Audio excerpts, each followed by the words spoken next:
Irulegiko eskua. Kultura hegemonikoek ez dute historian aztarrika ibili behar izaten munduan hartu duten lekua justifikatzeko. Horretarako behintzat aski izaten dute oraina eta benetako errealitate bakarra omen den horrek eskaintzen dien alibia. Baina zer ematen die iraganak zibilizazio aspiratuei? Zer jaso lezakete populu menostuek, aitortzari gabeko herriek edo aspaldi handitik datozen hizkuntza gutxietxiek, denboraren galbaean harrapatuta gelditu diren altxorrak agerira ateratzea lortuz gero. Bada jaso lezakete pizgarri bat. Jaso lezakete arna sufada bat, argi zirrinta bat, zentzumen guztiak dantzan jar ditzakeen dardara estonagarri bat. Jaso lezakete halaber, uin edakor bat, aldarri bat, eginalak egiten jarraitzeko motibo bat gehiago. Oroz gainetik, gaur duten bizi grinaren aintzatespena etor dakieke opari, eta horrekin batera, etorkizunera proiektatuko den promesa simboliko bat. Egia unibertsal simple eta ezin biribilago batez jantzia. Eta alaxe dio, izan direlako gara, bagarelako izango dira. Eta zer izan dira bada, gizaldiz gizaldi, iluntasun infinituaren abaroan galdutako arbaso zaharraiek. Zein izan dute egunerokoa, zerk poztu ditu, zerk atxekabetu. Nork gidatu ditu gudara, bakera, harmoniara. Non, nola, noiz aurkitu zuten beren bizimoldearen galbidea, zein zuten mintzaira, eta horren arabera nola irudikatzen ote zuten unibertsoa. Konturatzen ote ziren gure iragana ari zirela josten etorkizunera proiektatzen ziren bakoitzean. Zulo beltz bat baizik ez. Hori omen da denbora. Euskara putzu sakon eta ilun bat zela esan zuten berberek esana apika. Alabaina, horretara dator arkeologia. Eta horretara dator irulegiko eskua ere. Gaur, pop izar bilakatua.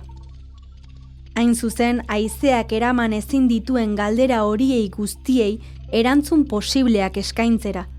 Hipotesi berriak proposatzera. Galdera berriak pausatzera.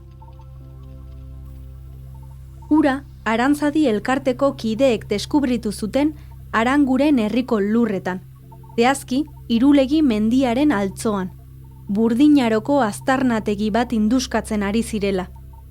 Motz esan da, lozorro luze batetik arrausika atera den elementu amnesiko bat da Irulegiko eskua, baina dagoeneko erakutsi du bere karisma. Brontzezko esku minimalista bat da, txikia, sobera landugabea eta kontuan hartzeko hau ere, eskuina, azazkalen marra igatuek adierazten dutenez. Eskumuturrik ez du, eta hatzak beherantz dituela erreparatu behar omentzaio, ez alderantziz. Txulotxo bat ere badu eskuaren ertzean, objektua zintzilika jartzeko baina gehiago, tente eutxiko dion makilatxoari heltzeko.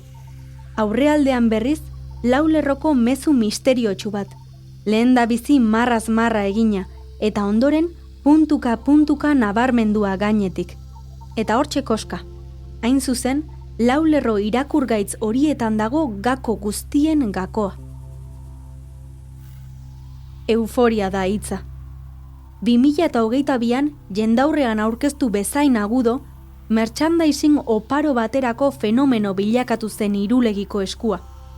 Kamisetak egin zituzten, eta oihalezko zorroak, motxilak, pitxiak, giltza uztaiak, bestelako oroigarri ugari.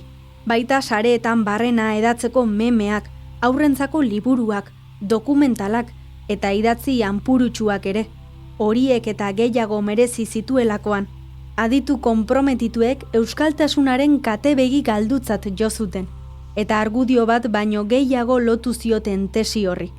Hasteko eta behin, artean hizkuntza baskonikoan agertutako testurik zaharrena eta luzeena izatea grabatuta, eta bigarrenik, bertan euskarazko hitz bat bederen identifikatu izana. Sorioneku. Eta ez da edozein hitz. Ez da aspaldi handirako bakarrik balio lezaken ele mitologiko simboliko solte bat.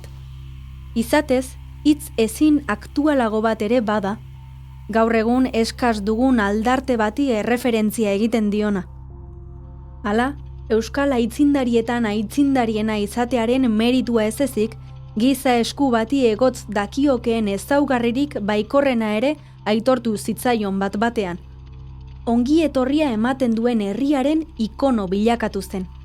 Kultura eskuzabal baten simbolo, noiz eta garai latz eta doakabe hauetan.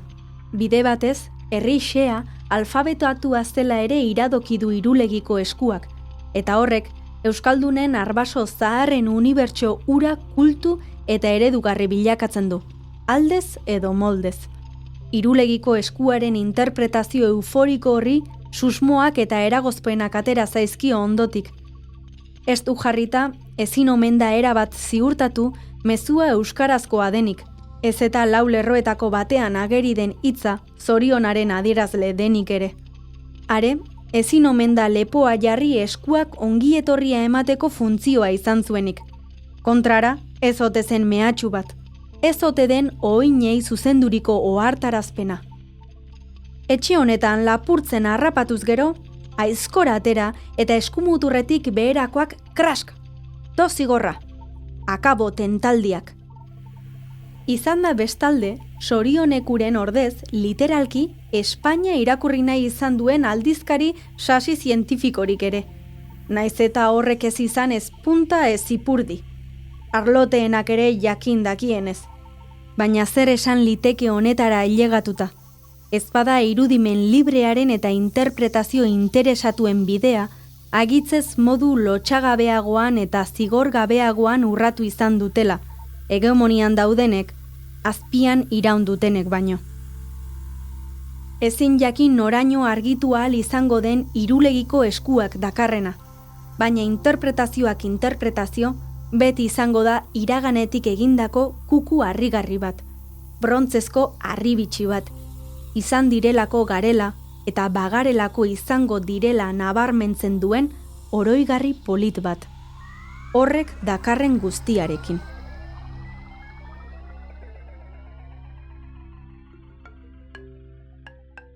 Entzun duzun hau Euskal Herriko historia 100 objektutan podcastaren atal bat izan da. Euskal Wikilarien kultura elkartearen proiektua berriarekin elkarlanean ekoitzia.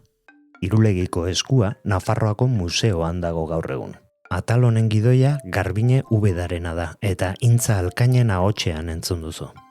Sintonia eta soinuteria Nagore Etxabe Antuxunak egin du. Informazio gehiago 100objektu.eus webgunean.